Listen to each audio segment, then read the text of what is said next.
Anne Frank nasceu em 1929, em Frankfurt, na Alemanha, em meio a uma Europa abalada por crises políticas e sociais. Filha de Otto e Edith Frank, era uma menina cheia de energia, curiosidade e imaginação.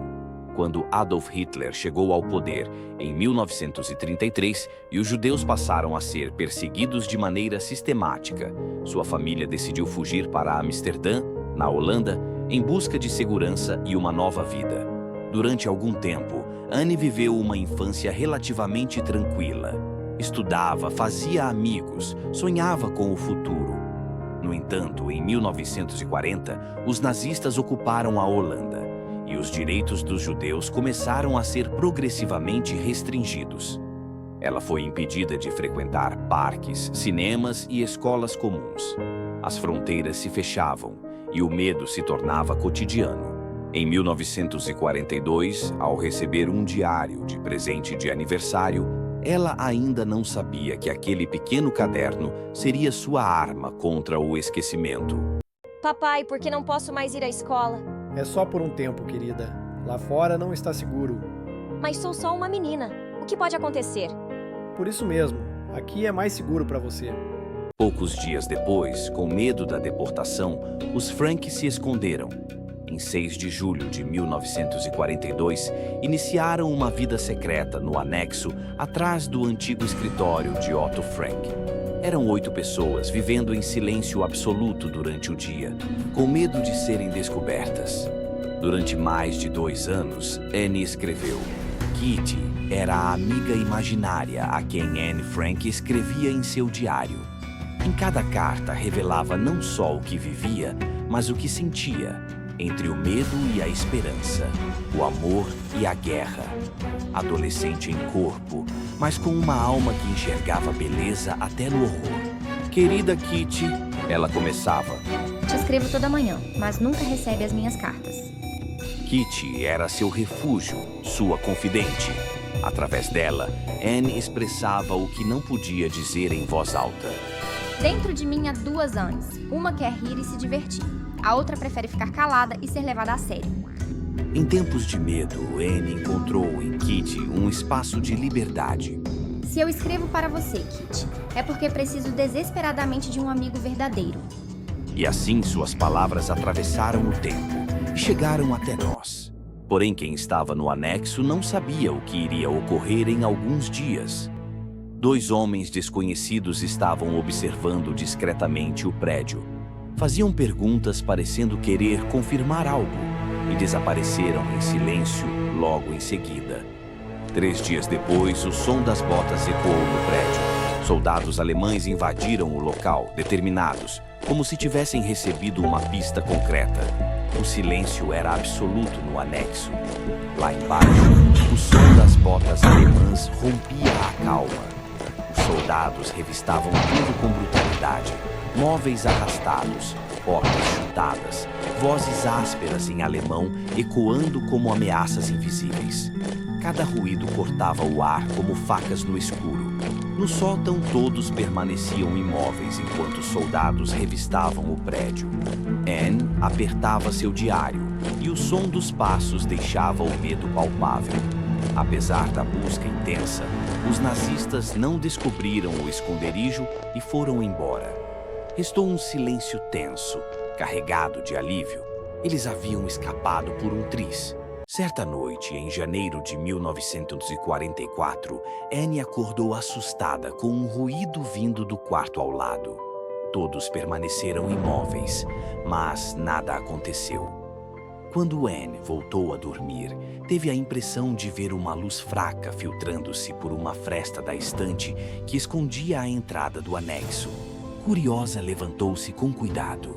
Ao abrir um pouco a porta, viu 2 jovens, um homem e uma mulher, usando roupas estranhas, segurando um pequeno aparelho que parecia brilhar como uma estrela. Anne hesitou. Pensou em chamar o pai, mas algo no olhar da mulher a tranquilizou. A jovem se apresentou. Me chamo Laura. Esse é Miguel.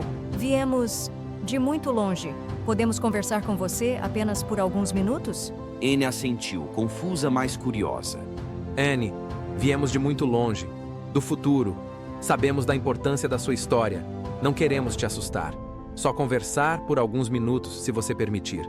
Falaram de livros, de sonhos, de liberdade. Anne quis saber se a guerra acabaria. Laura apenas disse: Um dia você será lida em todas as línguas do mundo.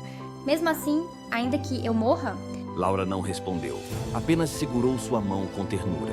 Às vezes, as palavras sobrevivem mais do que os corpos, e as suas vão durar para sempre. E então, repentinamente como chegaram, eles desapareceram como num sopro de vento. Anne voltou para sua cama. No dia seguinte escreveu: Tive um sonho estranho, mas reconfortante. Havia uma mulher com olhos calmos que dizia que minhas palavras viajariam pelo mundo. Seria possível algo tão bonito num tempo tão escuro?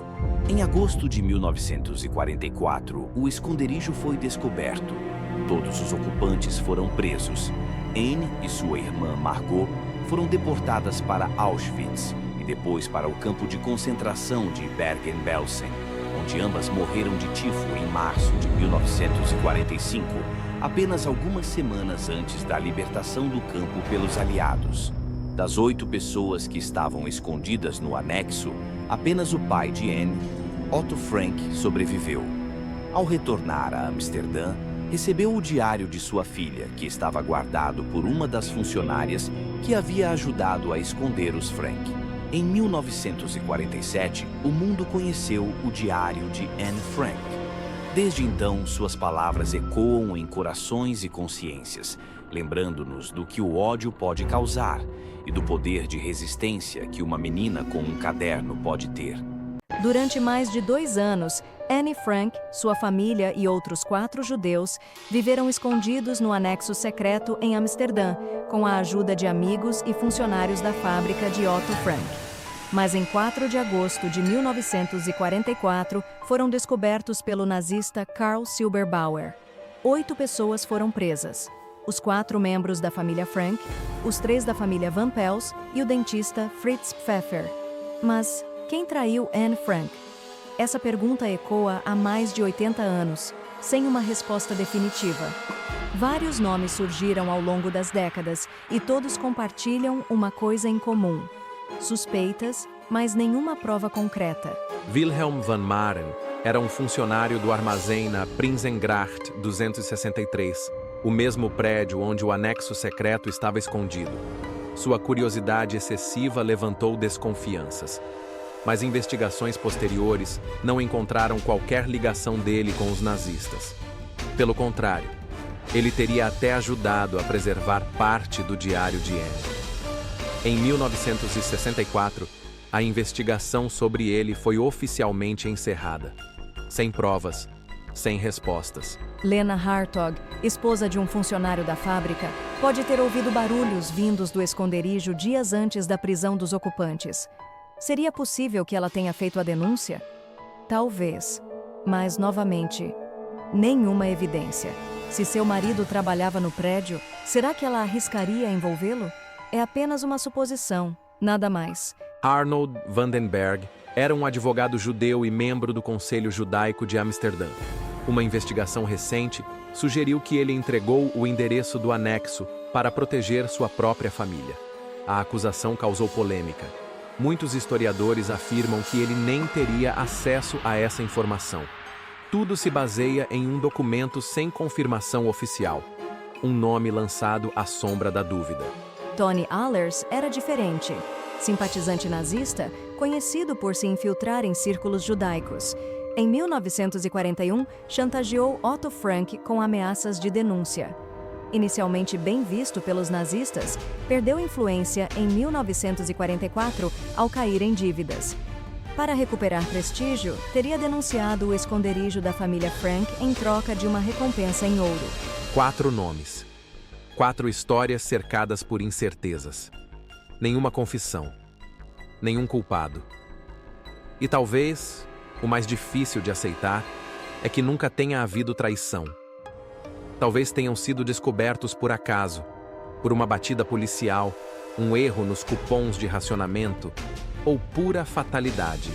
Mas uma coisa sabemos com certeza: Anne Frank Acreditava na bondade humana, mesmo cercada pelo terror. E sua voz, registrada em um diário escondido entre tábuas, ainda fala ao mundo.